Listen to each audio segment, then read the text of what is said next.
Gab and Jam, episode 312. All right. So what are we talking about today? All right, so today is 5 tips for how to have a healthier relationship with social media as a DIY rock star. Okay, what does that mean? That means that as a DIY rock star, as you know, you do all the things. And one of the things that is really necessary in 2023 is maintaining social media profiles. Yeah. Keeping the beast fed, keeping your followers fed. They were talking about it on a podcast I was listening to about TikTok and Twitter being you know how you just throw things at it and they last like half an hour. Your post basically, and then it's just lost in the sauce. It's like it's forever gone. Yeah. Whereas something like Facebook and YouTube, a little bit longer. Right, Yeah. and then of course your website, where if somebody really wants to deep dive into you, they will go there. But anyway, the whole point is you could spend with all the social media platforms ever, you could spend all your time on that and you never write another song. You never get back to doing some of the things that you want to do as a DIY rock star. I guess it all depends on how you do it. You know, so many that if you kind of, basically use that as a way to document as you're going through the process, because some people are fine with, putting up the blemishes on social media. So, as you're writing songs, you're recording and you do a snippet and you say, hell, I'm going to put this up. Yeah. To me, I think the biggest thing that you have to get used to on social media, because a lot of people say, oh, you got to have thick skin. I don't even think it's, dealing with people making mean comments. Okay. I think it's nobody saying anything at all. Okay. I think it is persisting even when you feel like nobody's watching.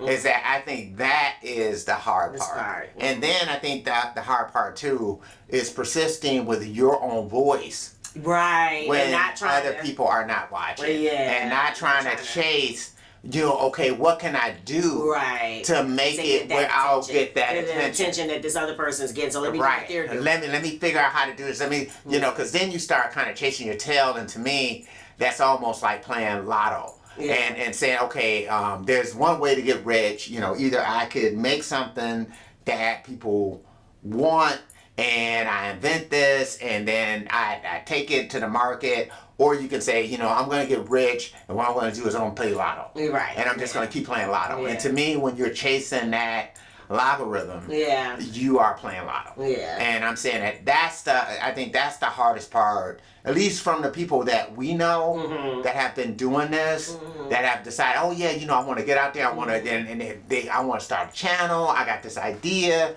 And I think the thing that discourages them is when they look at the video after a week or a month, and there's one view or two views, it's just you, and there's no engagement, and there's nothing, and there's nothing else that's going on with it. That in the face of that, that's what made people start saying, you know what, I'm just not, I know artists who, basically, tried to do the independent thing, didn't get the response they wanted to get, and just stop making music. Oh, well, let me put it this way: stop making music and putting it out there. Right. Yeah. And so I think that's the part, is that I think it's been sold that going viral on social media is something that is inevitable to happen. Right. It's like if you make the content, that inevitably you're going to go viral, and that's not true. Yeah, no. It's just like if you play lotto, you're not inevitable. Who's going to hit? Right, because there are a lot of people who play $20, $30 a day. That still you pay all the time. Right.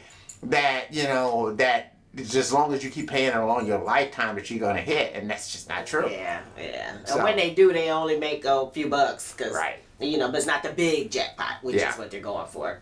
Yeah, so again, we have to make our peace with it, and I know on the DIY Musician, the CD Baby podcast, there's one woman on there who's always talking about how much she hates social media. She used to be a social media manager, which is ironic. Right. And now that she is an artist / label independent, and she's constantly releasing, she's like, she hates it because it's a time suck. So I guess that was what I was kind of trying to talk about, was a little bit about how you can use it as a tool. Yeah.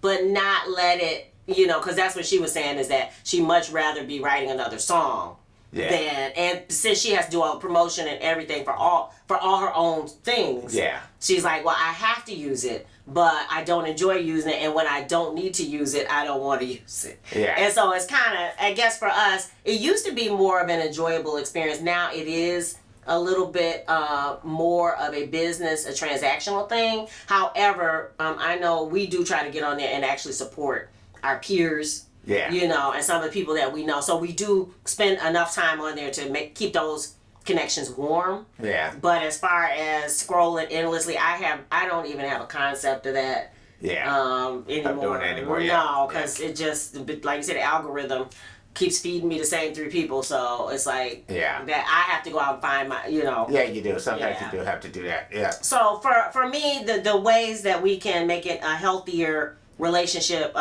is to decide what the goals are, you know. And again, like you said, everybody wants world domination, but how likely is that to happen and going viral? And even if you go viral once, okay, now what?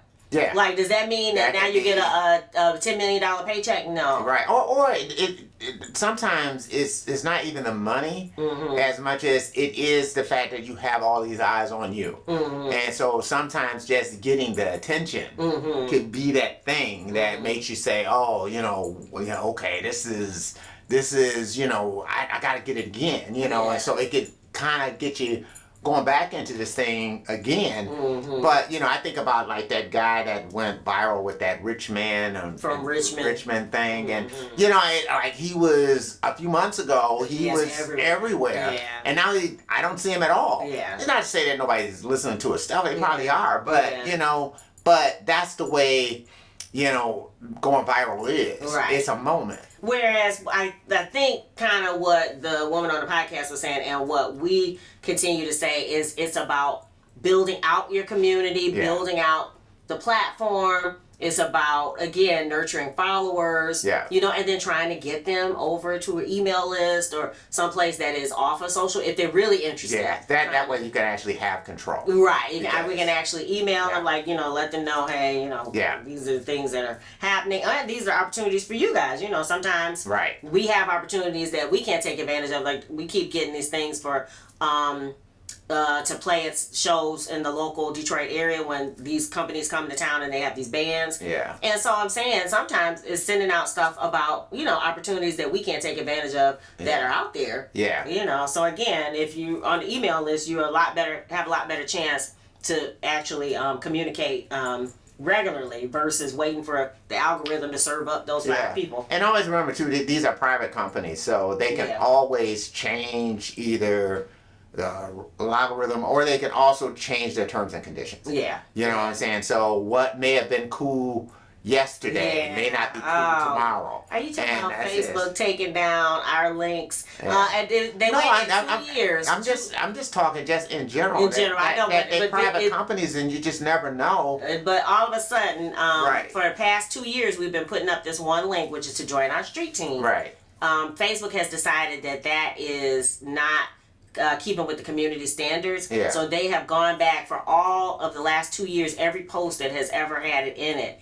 And are letting me know, look, we took down your post. And I'm like, okay, again, first of all, why didn't you take it down back? And that's the whole thing, is that you don't know what the trigger is. So meaning that trigger may not have had anything to do with you. But because, you know, someone else or something else, you know, did something similar to what you did, you get caught in the net. You know, you're like a fish that's caught in the net. You might not be the fish that they're looking for, but you're going to get caught in the net. And they don't mind catching you up in that net in order to get the big fish. I was about to say, and so it limited me being able to post and all that stuff. And if you don't kind of adhere when they warn you about something and you don't kind of back up a little bit, eventually they will kick you off for a certain number of weeks and you won't be able to post at all. So I didn't want to get there, so I just, again, it was disturbing, but it was a reminder. But again, you know, since we had all this thing that came out about misinformation, I think dating all the way back to 2016, and this demand for these companies to do something about it. The companies have done something about it. And again, it's you know, if you got roaches in your house and you decide to have, you know, someone come in and you know, and fumigate for roaches, right. and you get flies and ants and mosquitoes and spiders also dead because of what they've done. They may not have been your intended target, right. but it was worth it to get rid of them in order to get rid of the roaches. And so I'm saying that's the same thing that happens to you on social media. It's terrible. Getting caught up with the roaches.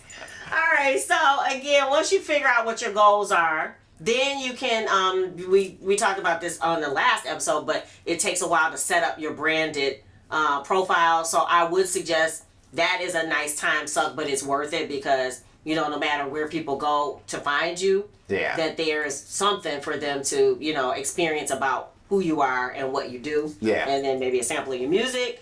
So that is worth the time. But then once you do that, you need to back up and figure out, I know for us, about 20 minutes a day is about all the time I spend on social media because it doesn't fit in with the overall goals that we have now, which we kind of talked about last episode, which the season that we're in now is not a season where I want to spend time, you know, just on social media all day for hours at a time. Whereas, you know, in the past, back when we first were building the YouTube channel, that is exactly what I did because we're trying to get followers, get subscribers. So that was the way to do it. And then another way is to use social media schedulers. So we're on Pinterest and we actually pay for Tailwind. And they actually will post to, I don't have them posting to Instagram, but they will post to Instagram. But we do all our Pinterest stuff to different boards scheduled. Because if you just try to schedule all things at one time, Pinterest will throw you off too. Again, they don't want you to be a glut, you know, to just be throwing things out there. So they have to be a certain amount of time scheduled out. So in order for us to take advantage of Pinterest, which is growing for us now, that is one way to do it, to pay the money and have a scheduler. And then that way you throw all your stuff in there and say, hey, schedule it out for me. Yeah. And then for like a month, it will say, hey, I'll do this one at 2 o'clock, that one at 3 o'clock on this board, this one. And then that way, I don't have to actually physically be out there trying to do it. Because some people do that with Pinterest. Every hour on the hour, they go out and put another post. I'm like, I don't have time or energy to be messing with that all day. The same thing, I think they were talking about that with Twitter. Like, you have to post every hour on hour if you really want people build. do that. Yes. They post constantly. Right. And you could tell the people who have, especially people who have big followers on Twitter who are probably making money off of Twitter, that the posts come constantly. There's always some new tweet. And it's usually some new tweet that's meant to stir up their audience. Yeah. So, you know, or engage. Maybe stir up is not the best word. Let's say engage their audience. You know, to snag them, right? I mean, because that's what you want to get, that engagement. So it's like, not only do you want people to like it, but you also want them to be responding to it. Yeah. So it's two different things that you want to happen. Yeah. And so you have to have these strategically placed, you know, tweets or whatever you're going to call them now. That's meant to get that kind of engagement. You know, and I guess the thing is that the more it's authentic to you, and the more you can authentically just kind of do the things that, you know that, hey, I would react to this, and I know my people will react to that.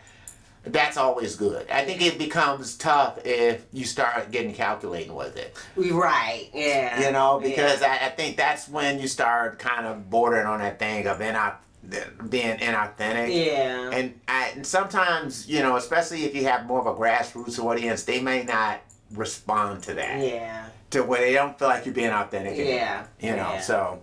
And then another way to be smart about and have a healthy relationship with social media is kind of the phase we're in now is reposting. That sometimes you can take things you've already posted 2 or 3 years ago, and again, only 5 people probably saw it then. Yeah. And so do it. And if people really like you, I guess they were talking about that too. If people really like you, they don't care if you're posting the same thing. It's not going to turn them off. No, it's not. You're right. You know, it's just like... they might not have seen it. They might not have seen it. Don't assume that everybody who, you know, subscribes to you or who could see it saw it the first time that you posted. Well, we know that because now we have 55,000 subscribers on YouTube, and still our videos, you know, these episodes get about maybe 1,500 views. Yeah. So it's like, it might be a lot of people you know, but but it doesn't mean that they're seeing the video, obviously. Yeah, and that's the whole thing, is that just because you have subscribed doesn't mean that you also hit the bell. Yeah, so if you haven't, hit the bell for all notifications. Yeah, and again, that's the thing too, you know, thumbs up, the engagement, all that stuff is very helpful to us, you know, so, or to anyone that you follow. Well, that's what we on YouTube. That's what I was saying for the social media, is that most of the time that I'm spending on there beside posting is actually trying to engage with our people. Like if I see, like we have I don't know if you guys know the DIY Rockstar Facebook group. Yeah. And it's a place for artists to share their work or where they're performing or reviews or whatever it is, just what they ate today. So that is a place that I definitely check in to make sure, like if somebody posted a song, I go listen and give some feedback, go to YouTube, wherever it is, leave a comment. So I probably spend more time doing that. Yeah. Because I know it's important for them. And then, of course, and then it kind of edifies me, because the fact that, you know, again, people are creating and people are sharing, which helps motivate me, helps inspire me. So that makes sense. It's worth it. But yeah, so those are just some ways that we say you have to create, you have to use social media. This is 2023. Yeah. It's kind of hard to avoid it if you're planning to promote your creative art, you know, your work. Yeah. But there are ways you can do it where it doesn't have to stress you out, or you know, you don't have to worry about some of the things, losing yourself or any of that, and also keep your time to a minimum. Yeah. So hopefully that will help you if you're looking to do something similar. What tips have we left out that you use? How do you create that social media safe space for yourself? We'd love to hear about it. Drop it in the comments below. And what else? So the Obtanium Flow live stream for the Obtanium Flow album drop is going to be December 1st, 7 p.m. Eastern time. That's Eastern in the United States. We would love to see you guys there. Love to see you there. We'll put a link below. It's going to be on Facebook and on live stream on YouTube. Yeah. And we go at 7 o'clock. We go. We go at 7 o'clock. No, we just go. Right? We take the seal. Yeah. We went to go see Seal, and the concert started a certain time. He saw us coming in. He's like, look, the concert started at this time. We thought we thought it was going to be. He kind of put us on blast. Yeah, he did. Because we were stepping in. He's like, y'all, right there. Right. Yeah, so we start right at 7. Yeah. All right, if you dig the vibe and you want to be a part of the tribe, be sure to subscribe. Wishing you love, peace, and chicken grease.